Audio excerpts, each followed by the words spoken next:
moo'ichaa lafa kanaati ulfinaan lafa kanaati waaqayyo si geggeessa maqaan waaqayyo bara baraan kan eebbifame haa ta'u dhaqee of keessaa baasee luba mana qulqullummaati ittiin faradamu luma jalas geeraadha iji isaa yoo arguu dadhabeeraadha garuu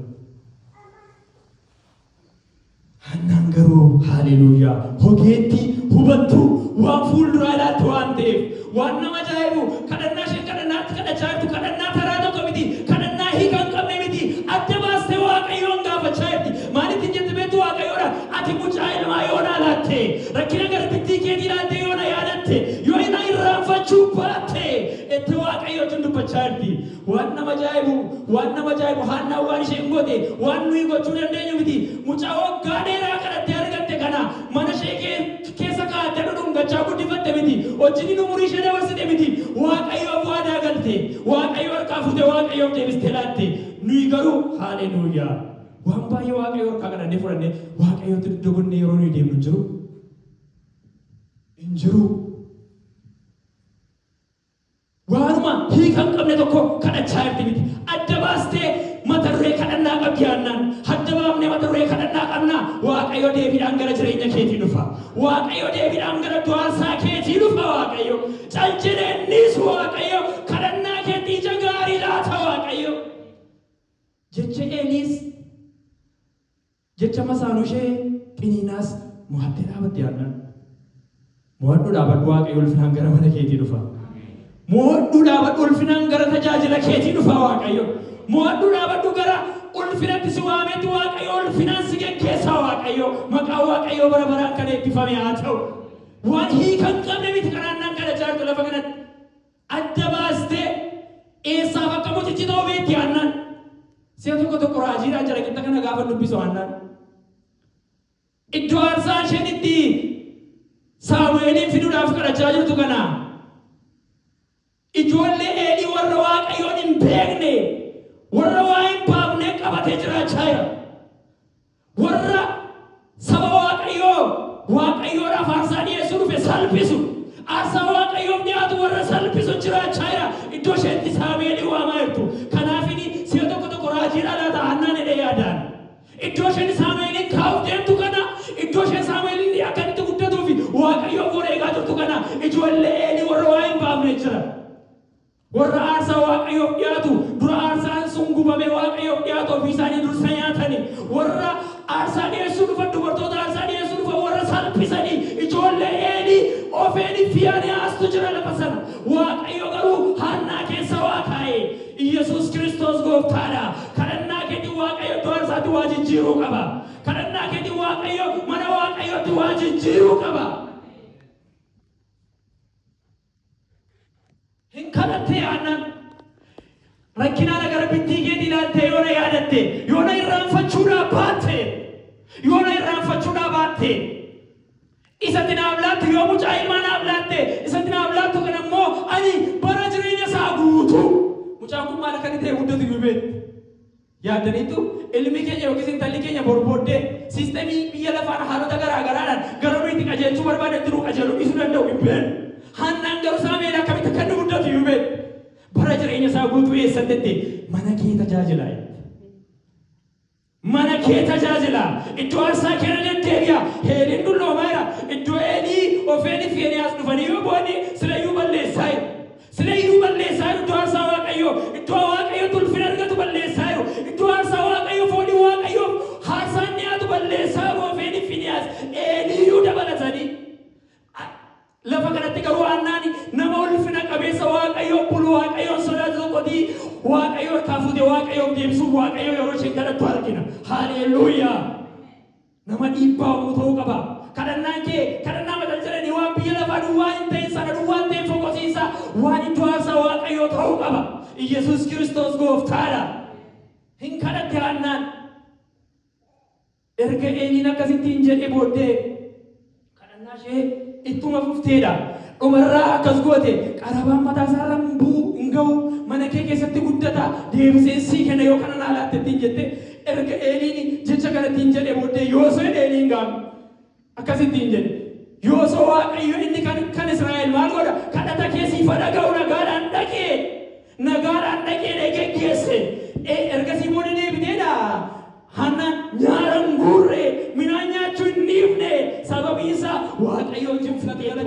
waaqayyo jifitatu siifaatau galgalli kun galgalatti waaqayyo harkaa fudhatu siifaatau galgalatti waaqayyo kadhata kee dhagoo siifaatau biteenyaaran gurre tuttuqqaan piniinaas raajete sababiinsa waaqayyotu ishee yaadate waan ta'eef Iyesuus Kiristoos gooftaadha. Galgalli kun galgala yaadatamu hunduma keessaniif haa ta'u. Galgalli kun galgala qaqqabatamu hunduma keessaniif haa ta'u. Galgalatti waaqayyo harkaa fudhatan isiniif haa ta'u maqaa Yesuusiin. Deebiteen haaran gorre deebiteen boonye itti fuftanii ma yoo dubbistanii achi baatee galtee Shiloodhaa gaafa deebi'anii galgaluma sana Elqaanaan Haannaa bira ga'ee waaqayyo ishee yaadate. Waaqayyo si haa yaadatu. Ameen. Nama si bira harka qabaati amantiimaan waaqayyo si haa yaadatu jedha. Jiraatti dubbadhaa waaqayyo si haa yaadatu jedha. Waaqayyo yaadatamuun nama yaadatamuu caala fira guddaadhaan yaadatamuu caala. Abbaa qabeenyaadhaan yaadatamuu caala. Namuma xiqqoo ishee fooyyee qabu yaadatamuu caala waaqayyo yaadatamuun. Wanti waaqayyo yaadatamuu caala hin jiru waan ta'eef. Yaadate waaqayyo annaaye. Si haa yaadatu waaqayyo. Wanta namni nageenyatti garaa kee keessatti hundumtume waaqayyo yaadatee deebiitti siif laatu. Ameen waaqayyo hiikaan gara jireenya keetii haa dhufu yee. Waggaa dheeraa boosse. Waggaa dheeraa. Yeroo dheeraa boosse. Guyyaa keessaa garuu guyyaa tokkee guyyaa boo'ichi yeroo dheeraa xumuramee moo'ichi galataatti dhaga'amu dhufe. Hallelujah. Amen. Hallelujah. Amen. Hallelujah.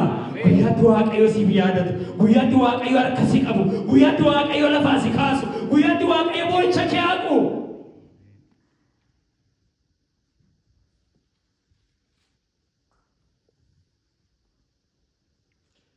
Borumtaa Elqaanaa fi maatiin isaa ganama obborodhaan ka'anii waaqayyoof hin sagadanii gara Raamaatti deebi'an. Mana isaaniitti hin galanii Elqaanaan haadha manaa isaa Haannaa bira yommuu ga'etti waaqayyo ishee yaadate. Eenyutu yaadate? Eenyutu yaadate? Nama jedhu namni waa gochuu hin danda'u. Abbaan manaa ishee yeroo dheeraa tureyyuu ani ijoollee irra siin caalu ijoollee kudha irra siin caalu inni sossobe malee waa gochuuf hin dandeenye. Waaqayyotu yaadate gaafa waaqayyo namaaf dhaabatu gaafa waaqayyo nama yaadatu immoo gaarri kam ol kee yoo dhaabate yaada waaqayyo karaa tambisuu hin danda'u. Saba Israa'el waaqayyo Museedhaan fuudhii bee gaafa jedhe galaan dura dhaabbatee galaanni danqee dhaabbatee hambiseera. Galaanis duraan irran dudduubaan Fara'oon yoo dhufes waaqayyo Fara'ooniin akka inni deebi'ee argamuu hin dandeenye cirracha jala oolche. Yaadi waaqayyo yaada namaarraa fagoodha waan ta'eef akeeki waaqayyo siif qabu akeeka namaarraa fagoodha waan ta'eef waa tokko iyyuu isa dura dhaabbachuu hin danda'u. Waaqayyooti ishee yaadate.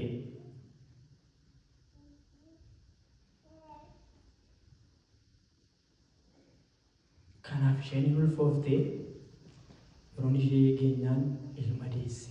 Haaleluyyaa. Maal kadhatte sila waaqayyoon? Mucaa ilmaa yoonaa laatteetti. Hin ulfooftee yeroon ishee geenyaan maal deesse? Waan ija qabu tokko deesse. Mana keessaa Elqaanaan qaba ijoollee dhiiraa baay'ee. Dhiirri dhalachuutu waan addaa ta'e miti. Inni aannan deesse garuu isa addaadha. Isa waaqayyoof bulu. Isa ulfina waaqayyoo mul'isu. Isa waaqayyootti kabajamu. Isa warra waaqayyoon hin beekne ijoollee Eelii Finiyaas iddoo aarsaa sanarraa gadi baasu waan nama ajaa'ibu luba turanidha. Shiloon kunidha iddootti Ofeelii Finiyaas ilmaan Eelii lamaan itti luba turanidha.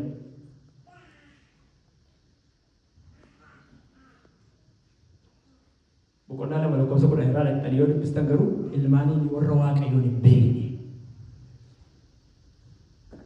isaaniin isa gabbaasu isa dhalate.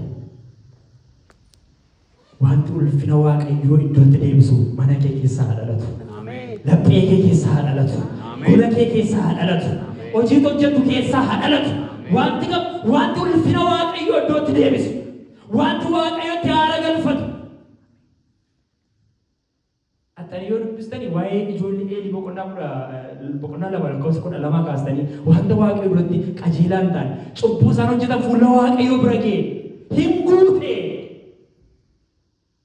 Wanta waaqayyo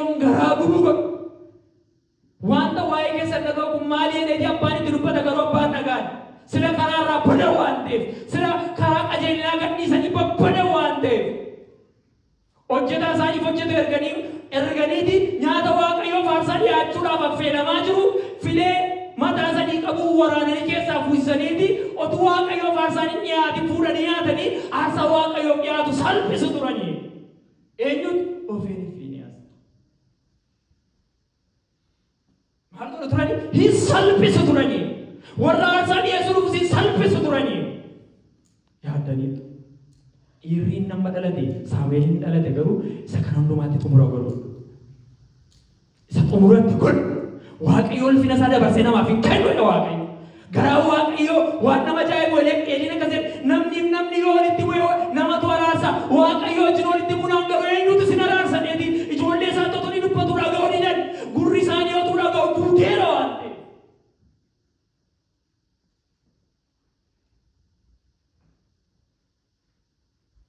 Iddoo aarsaa isaa irrattis ulfina isaa irrattis Waaqayyo nama niisu. Ulfina keenyaaf jecha iddoo aarsaa Waaqayyo salphina yoo ta'e Waaqayyo salphinaan nu geggeessa. Ulfina keenya dursina yoo ta'e garaa keenya dursina yoo ta'e Waaqayyo salphinaan nu geggeessa nuunis.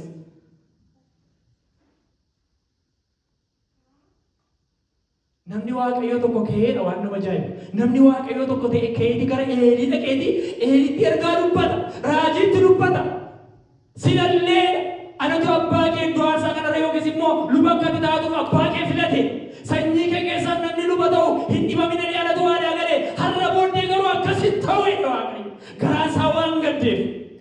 Garaasaa waan gubateef Waaqayyo kanaan booddee akkasitti ta'u. Namni mana kee keessaa jaarroo muyyuu hin jirutti jedhe Waaqayyo. Ola deemaatti karaatti citu jedhe Waaqayyo. Karaatti hafu jedhe Waaqayyo. Hin midhagatee guddatu jedhe Waaqayyo. Sababiin isaas cubbuu keessa deebii qabne ijoollee isaa waan godhaniif Waaqayyo sagalee sana eeggate waadaa gale karaatti hambise. Ijoolleen kee lamaanis hin du'e. Kanaan milikkata akkasiitu immoo guyyaa tokko duuti jedhe Waaqayyo. Akkan ulfina koo sirraa fuudhe iddoo aarsaa warra sanyii kee keessaa akka namni darbeetti nuuf itti fufne sanyii kee keessaa jaarsa kan ta'u akka hin jirre fakkeenya kan sii ta'u immoo yeroo tokkicha ijoolleen kee lamaan du'u jedhe Waaqayyo itti dubbata.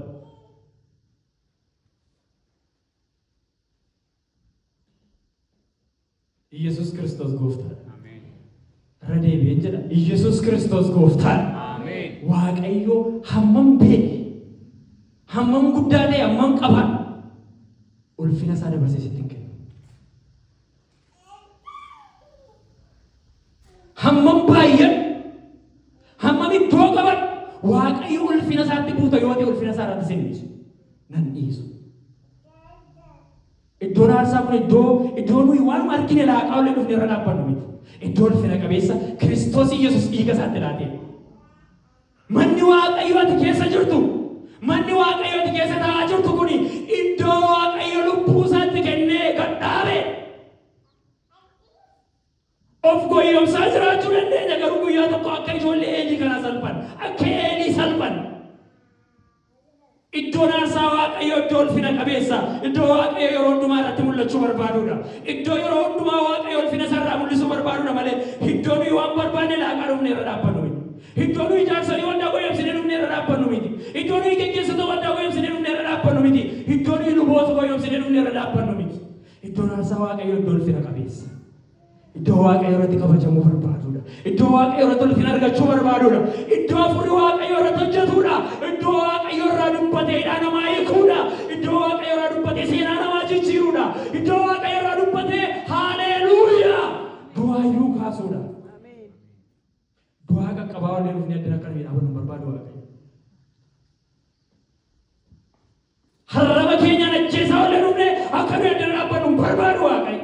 Fakkeessa maqaa faarfataa gaa'onii jala gorree maqaa lubaa uffata lubummaa jala gorree maqaa tajaajilaa maqaa abbaa wangeelaadhaan akka nuyi asirra dhokannee jiraannu barbaadu Waaqayyo. Sirriitti of qulqulleessinee akka nuyi dhaabannu barbaada Waaqayyo.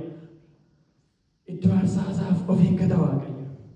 Iddoo aarsaa isaaf of eeggata Waaqayyo. Iyesuus Kiristoos gooftaadha. Ameen. Iyesuus Kiristoos gooftaadha. Lafa kanatti argaa turte fakkaata yeroo isaan salphisan hin argiti fakkaata Haannaan. Boo'ichi ishee waa'ee dhala argachuu iyyuu miti. Waan isaa yeroo isin hin jedhu dhalaa argatanii masaanuu ishee taate piniinaa garaa gubuu miti. Waa'ee iddoo aarsaa hinaaffaa qabdi fakkaata Haannaan. Isatu ishee guba fakkaata. Kana malee namni dhala argatee dhala tokkitti qabu sana akkamitti dabalatee iddoo aarsaatti kennu. Yoo yaaddan immoo waan nama ajaa'ibu iddoo mucaan sun dhabu iddootti waan gaarii baratan iyyuu miti. Iddoo feeniif Finiyaas jiranii yaadaniitu iddoo feeniif Finiyaas warri Waaqayyoon salphisa warra aarsaa dhufu dhiyaatu salphisan warra aarsaa dhiyeessu dhufanii salphisanii garuu cinnatteetii harma erga buustee booddee maal goote ilaa kunoo itti dhatte fuutee otoo narmoon guinimmoo fuudhee na goyteen waggaan keenyaan erga mucicha dhalatee booddee hirqaanaan akkuma amala isaatii aarsaa dhiyeessuudhaaf gara Shiilootti ol ba'uudhaaf kaa ol baanan naannoo dhaqaase. Sababiin isaas isan barbaadu argadheera harma goosee fuudhee dhaqaa itti. Sadhuma achitti kennuudha. Achitti kennuudhaaf waggaa tokko bichitti ishee hojii ture harma erga goggo'ee booddee iddoo aarsaa Waaqayyoo dhaqe. Iddoo ofiin Finiyaas Eeliifaa balleessan dhaqe saamee. Kunoo fidee dhufee an dubartii isheeti gaafa akkasitteeti Waaqayyo na yaadate. Waaqayyo na yaadate etteeti mucicha fuutee eenyutti laatte Eeliitti laatte galchee. Waan nama ajaa'ibu Haannaan mi'a dhalaayyuu sirriitti nagar garuu inaaffaa iddoo aarsaa waan qabdu natti fakkaata. Inaaffaa iddoo aarsaarraa ijoolleen Eelii iddoo aarsaa Waaqayyoo balleessaa jira waan qabdu natti fakkaata. Kanaaf dursitee daftee dhaqxee mana Waaqayyootti mucicha galchite. Iddoo itti Waaqayyoo wajjin dubbachuu danda'utti dhattee galchite. Iddoo itti Waaqayyoo wajjin wal arguu danda'utti maal goote dhattee galchite.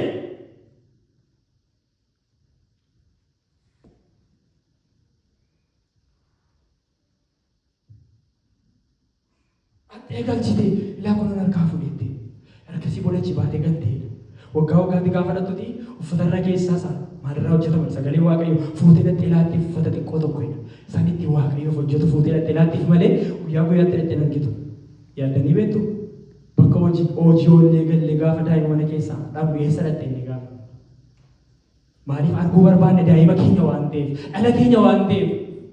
Hundumti keenya warri daa'ima qabnu dhalli keenya ija keenya duraa akka isheen qabattu hin barbaadu. Arguu barbaanna har'aa bore. Hamma mooyoonni guddatee amman ta'e dhala mooyinni akka wanti nuti ilaalla akkasitti nu ilaalu akkasitti isin ilaalu hundumtuu maatiin.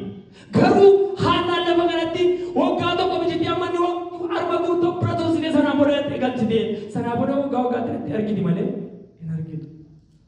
Saamu'eel garuu piroojeektii qabaachi. Haaleluuyaa. Kadhannaan kee kadhannaa haaleluuyaa iddoo aarsaadhaaf waa sirreessu ta'uu qaba. Kadhannaan kee kadhannaa iddoo aarsaadhaaf waa sirreessu waa qulqulleessu ta'uu qaba.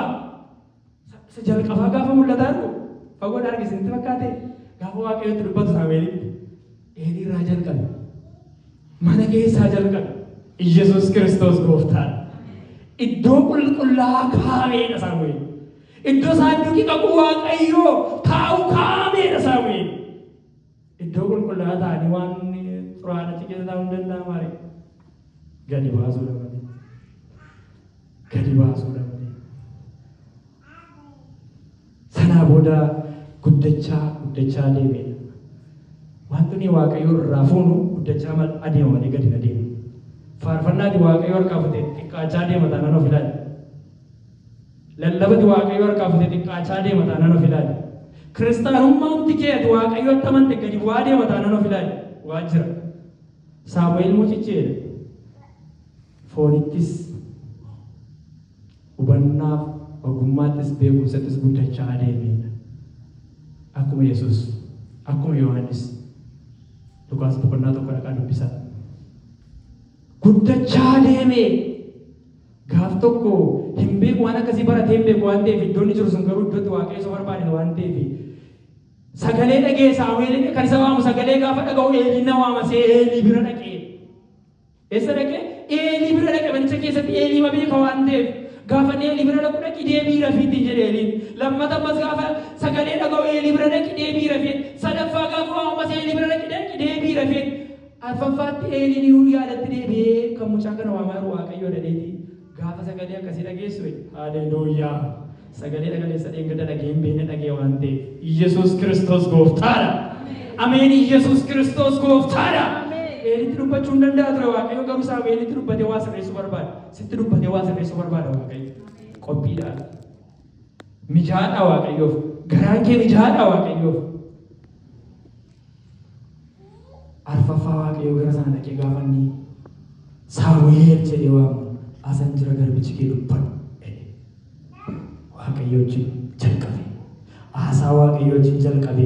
Waan nama ajaa'ibu warra sanaa sagalee Waaqayyo irratti yoo dubbistan boqonnaa lama lakkoofsa tokko kaastanii yoo dubbistan Waaqayyo si'a tokko tokko dhufee dubbataa si'a tokko tokko mul'atee argama malee itti fufiinsaan hin jiru.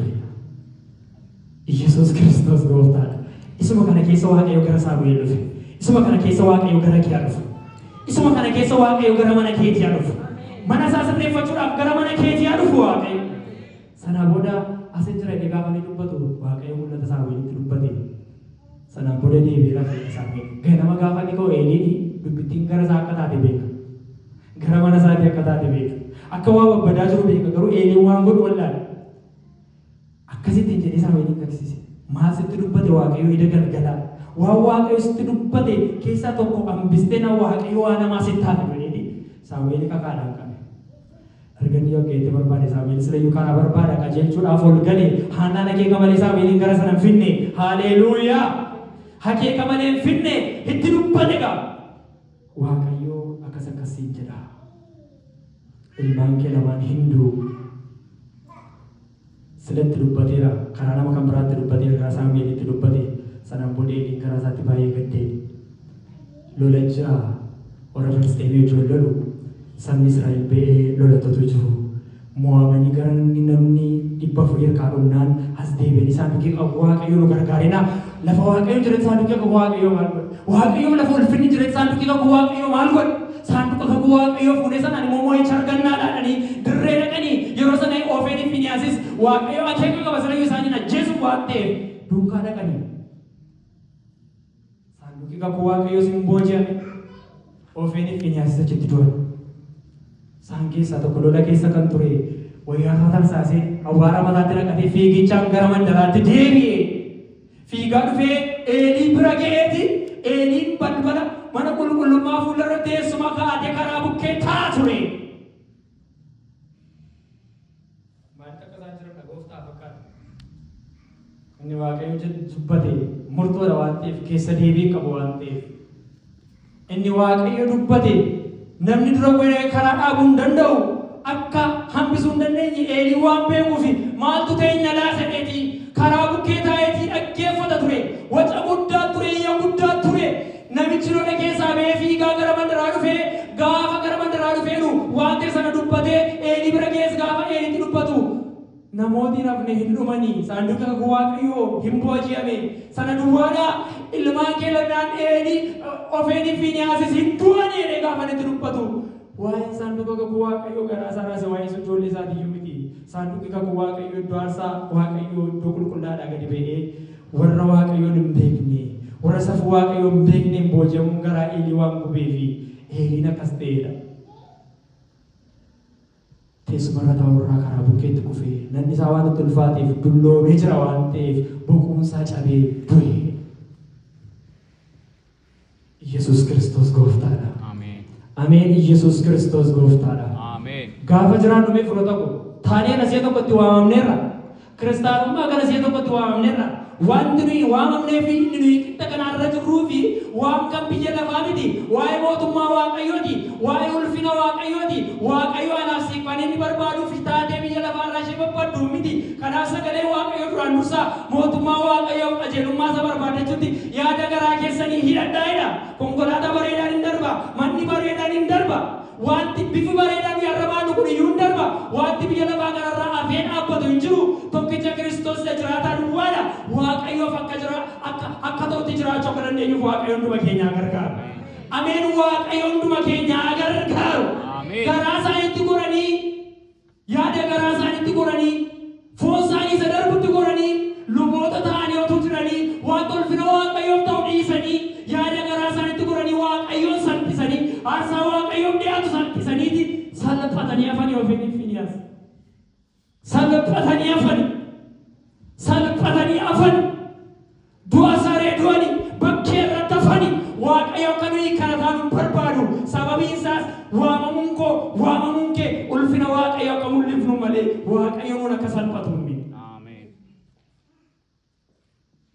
waaqayyo nuyi salphachuu barbaade osoo hin taane nuyi ulfina argachuu barbaadeeti ilma isaa tokkicha isa jaallatu biyya lafaatti dabarsee kenne. Salphina nu oolchuuf jecha Yesuus salphate harka cubbamootaan daran fannoo baate fannoo tolbe iddoo isaaf hin malle garaa lafaatti gadi bu'e Kiristoos. Maal ta'uuf jecha anaaf siin salphina oolchuuf jecha anaaf siin jiraachisuuf jecha kanaaf waaqayyoof ulfina ta'uudhaannee ulfina waaqayyoo irraa argachuu akka dandeenyuuf waaqayyo dhuma keenya gargaaru. Waaqayyo mana kee gargaaru. Waaqayyo dhala kee gargaaru. Wanta fuutu baay'ee na dhiba. Yeroo baay'ee namoota iddoo aarsaa irra jiraatan biyya kanatti illee balaa waan akkasii hin argamu. Iddoo aarsaan waaqayyo irra jiraatan ijoolleen isaanii ulfina waaqayyoof ta'u waaqayyoof hin kennan yoo achi deebitanii ilaaltan. Sababiin isaa maal? Ijoollee isaaniitti deebi'anii ijoollee isaanii hin ilaalan. Sababa kanaa garaa waaqayyoo gaddaa jechuudha. Sababa kanaa iddoo aarsaa waaqayyoo xuraa'aa jechuudha. Akka kun hin taaneef immoo of ilaaluun mana keenya ilaaluun daa'imman keenya ilaaluun dirqamadha jechuudha. Maqaa waaqayyoo bara baraa akka eebbifame haa ta'u. Otuu yeroo ta'utti ofeen Finiyaas Eelii qabeerate salphinni amma naga'u sanyii isaarra hin ga'u ture. Ortee Israa'el 12 keessaa filame.